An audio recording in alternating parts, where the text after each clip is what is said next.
أعوذ بالله من الشيطان الرجيم بسم الله الرحمن الرحيم. پتہ چلے how to look at Islam as a philosophy and how to look at the Prophet ﷺ as the only philosopher, not the greatest philosopher, the only real philosopher that ever walked the planet, so that you could understand the whole literality of things. He was actually speaking in this language of philosophy. He was explaining to us the universe, and we were thinking Pakistan مسلمان جو ہیں وہ قرآن پاک پڑھتا نہیں، عربی یاد کرتا ہے. نبی علیہ السلام کو ایز اے فلاسفر کبھی کسی نے دیکھا ہی نہیں. میں آپ کو پلیٹو سے کمپیئر کر دیتا ہوں پروفیٹ صلی اللہ علیہ وسلم کو، آپ کو پتہ چلے ساکریٹی سے کمپیئر کر دیتا ہوں، آپ کو پتہ چلے گا کہ پروفیٹ صلی اللہ علیہ وسلم کی حدیث فلاسفی کے اقوال ہیں، ہم لوگ لیتے نہیں. اب جو بندہ بھی کہتا ہے قرآن پاک پڑھتا تھا میں، اس کے بعد میں نے ارسطو پڑھا تو میں تو دیریا ہو گیا. آپ نے بھی قرآن پاک تھوڑی پڑھا تھا، آپ نے تو عربی کے آیتیں یاد کی تھیں، یا پھر آپ نے وہ مذہبی امور کے بارے میں کچھ ریسرچ کی تھی. آپ کو تو پتہ ہی نہیں کہ فلاسفر. میں آپ کو ایک مثال دیتا ہوں. When Plato says that the first stage of knowledge is the imagination of things in front of us, it is the lowest form of knowledge کہ جو ہم اپنی 5 senses سے لیتے ہیں، یہ پلیٹو خود کہتا ہے. Second stage is when we create a belief over them, because وہ senses جو ہیں وہ ایک pyramid structure create کرتی ہیں، form create کرتی ہیں ہمارے آگے کہ یہی ایسا ہی ہے، وہ belief create ہوتی ہے. Third is the actual understanding. جس مرضی لیول پہ لے جائیں اس کے بارے میں پھر ڈیپتھ میں جاتا ہوں. I start digging کہ اس کا جیسے اس کو سائنس کا ڈیڈکٹیو ریزننگ کہتے ہیں، ڈیڈکٹیو، کہ میں کھولوں اس کو دیکھوں کہاں سے آیا، کیونکہ میرے پاس فائنل پروڈکٹ نظر آ رہا ہے. Let me go to the depths. But fourth stage is when you understand the actual reasoning and the concept of WHY, why about this and what's مصرف کیا ہے ان تمام چیزوں کا. یہ پلیٹو کی 4 stages. اب قرآن پاک جب پوری کی پوری طریقے سے ہر چیز کے بارے میں تفصیل بتا رہا تھا، ساتھ ساتھ احادیث آ رہی تھی کہ عرش کیا ہے، کتنے آسمان ہیں، اللہ تعالیٰ کا عرش کدھر ہے، اس کے نیچے اور زمین کے بیچ میں کتنے آسمان ہیں، اور فرشتے کیسے معارج کے تھرو قرآن پاک میں بتایا، اور یہاں تک کہ ان کی ٹریجیکٹری اور ٹریول بھی بتا دی. اب اس کے اوپر پلیٹو کی وہ 4 فارم رکھیں آپ ذرا، تو آپ کو صاف سمجھ آ رہی ہے کہ ہمیں کچھ اور نظر آتا ہے، ہماری بلیف کسی اور کانسیپٹ کے اوپر بنتی ہے، اور اس کے بعد ہماری انڈرسٹینڈنگ سمجھ جو ہے وہ کس لیول تک جا سکتی ہے، اور اس کے بعد میری ریزننگ جو ہے وہ وائی کانسیپٹ وہ کیا پکچر بنا سکتی ہے. قرآن پاک نے کہیں پہ 4 stage کی بات کر کے بتا دیا، کہیں پہ 1st stage کی بات کر کے بتا دیا، کہیں پہ 2nd کی، کہیں پہ 3rd کی. ایگزامپل میں آپ کو بتاتا ہوں حضرت خضر اور موسیٰ کا واقعہ. That was literally in the words of Allah subhanahu wa ta'ala کہ علم لدنی، میری طرف سے دیا گیا علم ہے اس بندے کے پاس. اب پلیٹو بیچارے کی کیا اوقات ہے نا، سوچیں ذرا. اب وہ اس کے لیے کیا کرنا پڑا، اس ڈیمینشن کو چھوڑ کے حضرت موسیٰ ایک مچھلی کی سرنگ کو پیچھا کرتے ہوئے ایک اور ڈیمینشن میں گئے، اور وہ تمام ریزننگ توڑ دی انہوں نے حضرت موسیٰ کی، کہ جو اس دنیا کی ریزن تھی وہ بچے کو بچپن میں ہی مار دیا. یہ کوئی ہمارا اصول تو نہیں، شریعت تو نہیں یہ کہتی، ہماری سینسز کے خلاف کام ہو رہے تھے. سی all of this is the philosophy of actual epistemology of things کہتے ہیں اس کو. The real knowledge of every single thing, all the forms, all the structure and all the ways you can explain it, the grammar of things. یہ سارا کچھ قرآن پاک نے بتایا. حدیث تو ہیں ہی فلسفے کی. میں جب بھی حدیث سنتا ہوں یا پڑھتا ہوں تو یا تو وہ معاملات کے اندر حدود کی احکام ہوتے ہیں، یا وہ حکمت کے اندر فلسفے کے احکام ہوتے ہیں. اتنا آسان ہے اس طرح سمجھنا. اس کے بعد بھی اگر کوئی بندہ ارسطو جیسے ایک پٹے ہوئے آدمی کو، پٹا ہوا اس لیے میں کہہ رہا ہوں بیکاز اس کی ہر چیز اس کے اسٹوڈنٹس نے نیگیٹ کر دی، اپنے اسٹوڈنٹس نے اس کو پیٹ کے رکھ دیا. اس کے بعد ہم کہیں وہ گریٹ آدمی تھا، تو میں مانتا ہوں سوچنے والا ہر آدمی کو میں گریٹ ہی کہتا ہوں. سوچ تو رہا تھا ایٹ لیسٹ، دنیا کے پریشر میں تو نہیں تھا. مجھے تو یہ نہیں پتا میرے اوپر کس کس کی سوچ کا اثر، اور میں اس کو صحیح مان کے بیٹھا ہوں، خود کبھی سوچا ہی نہیں.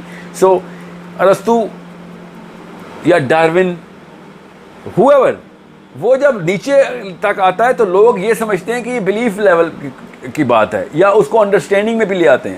یہ نہیں پتا ہوتا کہ جس بندے نے یہ بات شروع کی تھی اس کی بھی کوئی 4th level انڈرسٹینڈنگ نہیں تھی. He did not have the actual picture in front of him.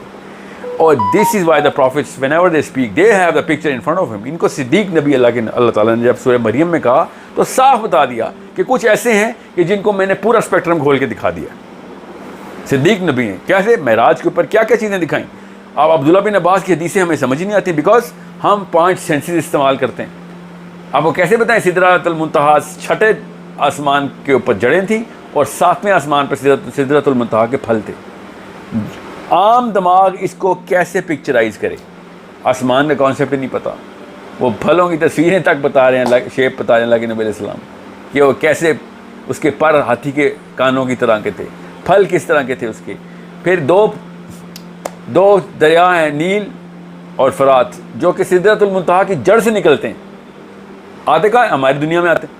اب why can't we literally throw Plato on the table and say this is exactly how our belief supersedes the 4 stages of Plato and say, hey, you know what, listen, we know the whys, we can draw the whys now as abstract as we can. Of course سارا تو غیب نہیں دیا اللہ نے, مگر we can draw the whys کہ اللہ تعالیٰ کا عرش کدھر ہے, 7 heavens کس طریقے سے پلاٹ ہوئی ہیں. دنیا کی مثال ایک رنگ کی طرح ہے. رنگ صحرا میں پڑا ہے. صحرا unimaginable لیول پہ سمبلزم اینڈ لٹرلزم کا استعمال کرتے ہوئے اللہ کے نبی علیہ السلام ہمیں دنیا اور کائنات کا تقابلی جائزہ کر کے بتا رہے ہیں کہ how do you actually put the lexical grammar کہتے ہیں اس کو, the lexical statements, the lexical meaning of the phrase of the prophet صلی اللہ علیہ وسلم حدیث. تب آپ کو پتہ چلتا ہے کہ رنگ ہی کیوں کہہ دیا پروفیٹ صلی اللہ علیہ وسلم نے کہ دنیا کی مثال کیسی ہے. رنگ کیوں کہا؟ پھر کہا کہ سمندر میں انگلی ڈبو تو جتنا پانی آپ کی انگلی پہ آئے دنیا یہ اور باقی کا سمندر آخرت ہے. پانی اور سمندر کی مثال دینا ہی کیوں ضروری تھا؟ Because attributes of that drop of water are the exact same 100% same specimen ہوتا ہے پورے سمندر کا. ایک قطرے کے اندر پورا سمندر ہی ہوتا ہے. سالٹ کانٹینٹ بائی ریشو وہی ہوتا ہے ایک قطرے کے اندر بھی جو سمندر پورے کا ہوتا ہے. اسپیسیفسٹی تک کسی بھی ایلیمنٹ کی پروپورشنالٹی تمام تر وہی اسی پرپورشن کے ساتھ اللہ تعالیٰ ایک قطر میں بھی رکھتے ہیں. اتنی خوبصورت بات ہے, ان امیجنیبل ہے اگر آپ اس کو فلسافیکل پوائنٹ آف ویو سے نہ دیکھیں. And then why philosophical? Because we need to understand the reason behind. Philosophy کیا ہوتی ہے؟ کیوں کے آنسر نکالنا فلاسفی ہوتی ہے, کہ کیوں ہوا یہ سارا کچھ. یہ واحد کتاب ہے جو کہ سب سے بڑے سوال کا آنسر دیتی ہے, جو کہ کائنات کا سب سے, دنیا کا, انسانوں کا سب سے پہلا آنسر تھا. ہمیں بنایا ہی کیوں, ہم دنیا میں کیوں آئے, ہماری تو مرضی نہیں تھی ادھر آ کے ہمیں یہ سارے کے سارے کام کرنے پڑے. پھر کہتے ہیں اللہ کا شکر ادا کریں. یہ ہزاروں سال سے سوال کرتے آئے ہیں لوگ. ہماری کتاب میں اللہ نے احسان کے طور پہ جواب بھی دے دیا, ورنہ پچھلی کتابوں میں جواب ہی نہیں تھا. اہل یہود آج تک کسی بھی اسکالر کو آپ اگر پڑھتے نہیں ہیں تو یوٹیوب کر کے دیکھ لیں, یہود اینڈ میں آ کے کیسے بہکا دیے گئے ہیں کہ اینڈ میں آ کے سب کچھ توحید کے اوپر اتنی خوبصورت گرفت ہے نا ان کی, مگر آخر میں جب پوچھو کہ اللہ نے ہمیں کیوں بنایا تو کہتے ہیں اللہ کو ضرورت تھی ہماری, ہم اللہ کی ضرورت پوری کر رہے ہیں دنیا میں. اللہ needs us, we don't need God, God needs us, because اللہ نے ہمیں بنایا تو اللہ کو ہماری ضرورت ہوئی نا. یہاں پہ آ کے وہ اپنے منہ کے بل گر جاتے ہیں.